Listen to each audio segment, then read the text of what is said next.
Welcome, curious minds, to another deep dive. Today, we're plunging into something really foundational for the digital world you interact with every single day. The VSP 5000 System Fundamentals. Our source material for this deep dive comes from, well, practice questions for the HQT-4160 exam. Now, before you imagine we're just studying for a test, hold on. What we're actually going to do is use these technical questions kind of like a map.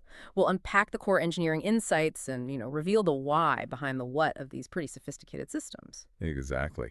Yeah, the real mission here isn't just rote memorization. It's about understanding the underlying principles of enterprise storage systems, how they are meticulously designed for unparalleled reliability, performance, and streamlined management. You'll walk away not just knowing what a VSP 5000 is, but why these specific architectural choices are absolutely critical in real-world data environments. Yeah, and we're going to uncover how a seemingly minor detail, like, say, a redundant power cable or maybe the right air conditioning system, is actually fundamental to keeping petabytes of data flowing continuously.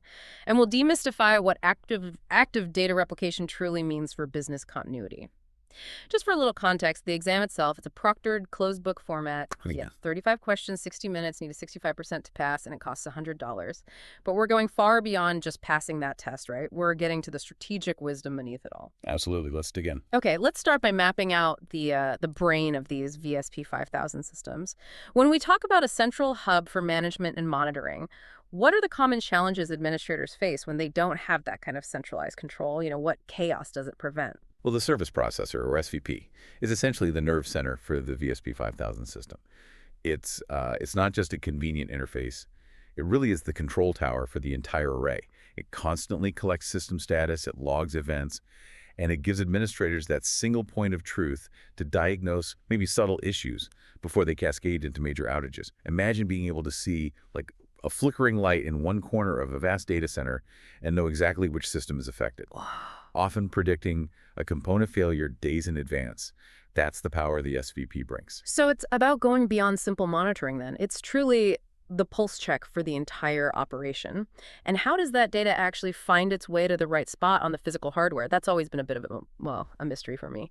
Okay, that brings us to a key concept. The Virtual Storage Director, or VSD. The VSD isn't just mapping logical addresses to physical disks. It's the magic behind storage virtualization. It lets companies, dynamically scale capacity, migrate data non-disruptively, and provision storage based on performance tiers, all while completely abstracting the underlying physical complexity from the applications. Right. It manages the mapping between what your servers see as distinct usable hard drives, your logical device addresses, or LDEVs, and the actual physical locations on the storage hardware underneath. The separation is just crucial for flexibility and agility in a world of, ever-growing data. That's a huge shift. Yeah, that abstraction allows for so much more flexibility than just plugging a hard drive in. So we've got the brain, the SVP, and we've got the ability to intelligently manage where data lives with the VSD. But how does that data zip around so fast between these powerful components and the applications that need it? Right. To ensure massive amounts of data move quickly and reliably, especially for demanding enterprise applications, fiber optic cables are absolutely crucial.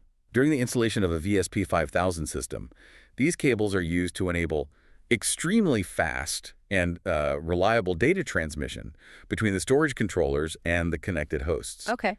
We're talking high bandwidth and ultra-low latency communication. It's non-negotiable for modern workloads like AI, big data analytics, or real-time trading. Without that high-speed nervous system, even the smartest brain can't perform at its peak. So if I'm picturing this, we're essentially mapping out the foundational architecture, from the system's brain right down to its super fast internal nervous system. Okay.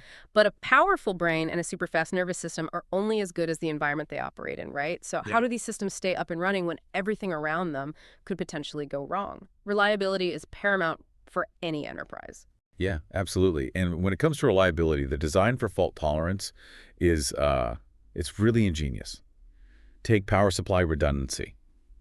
It's achieved by having two independent power supply units per controller.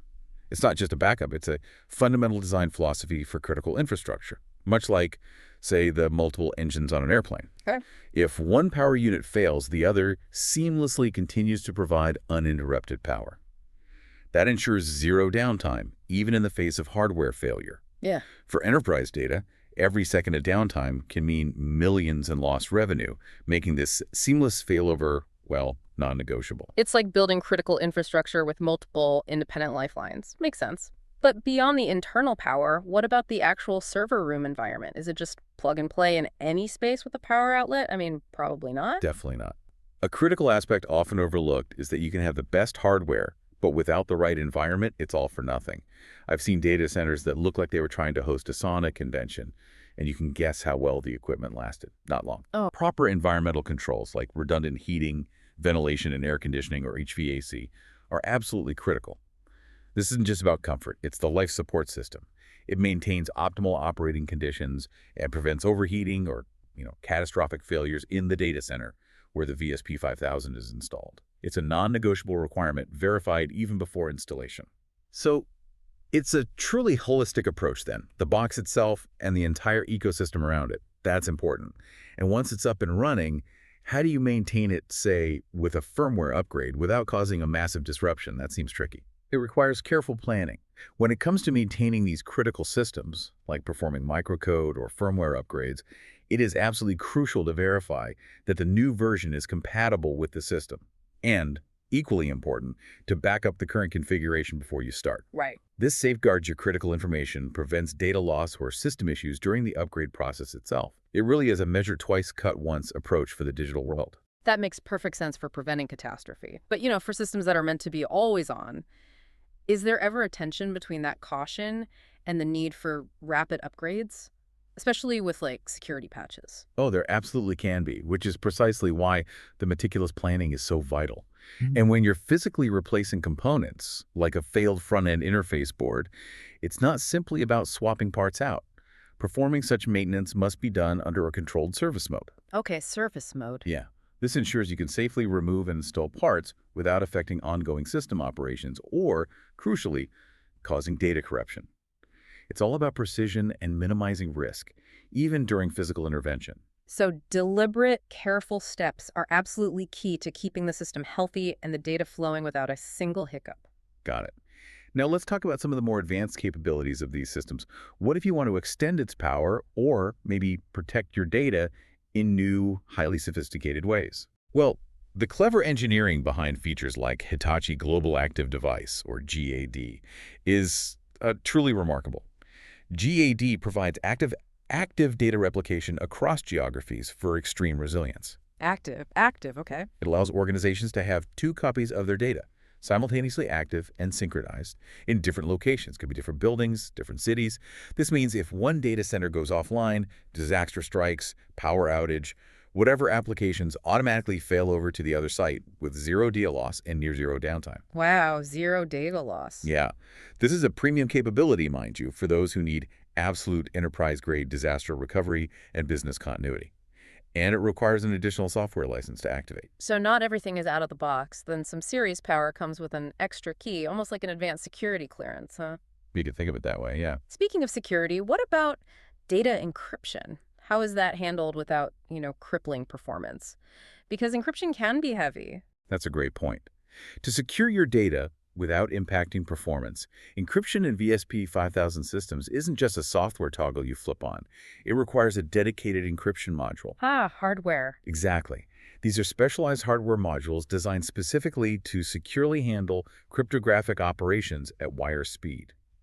It's about offloading that intensive computational work of encryption from the main processors.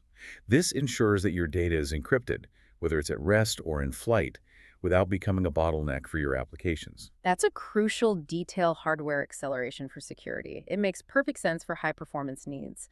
And finally, how does Hitachi make sure you're supported even before you, the customer, might know there's a problem? The remote op service. This truly exemplifies proactive maintenance and support. This mechanism automates the reporting of system issues directly to Hitachi support teams. It's like having an early warning system built right into the array. The system remotely monitors its own health, constantly checking vital signs. And if a potential issue arises, maybe a drive showing early signs of wear or an unusual temperature fluctuation, it sends an alert immediately to Hitachi. This enables quicker resolution by the support team, often before an issue escalates, and sometimes before you even notice a performance degradation yourself. Hmm. It really shifts the whole model from reactive problem solving to preventative action, minimizing potential disruptions. That sounds like true peace of mind, especially when you're managing massive mission-critical data sets. This whole discussion raises, I think, an important question for the future. In an era where data is constantly exploding, just growing exponentially, and our reliance on these systems is absolute, how much more integrated and intelligent will these self-healing and self-optimizing storage systems become? Yeah. Leveraging AI and machine learning perhaps to predict and prevent issues entirely. And maybe more importantly, what new challenges will that bring for the skilled professionals who design and manage them in the future? Definitely something to chew on. Thanks for joining us for this deep dive.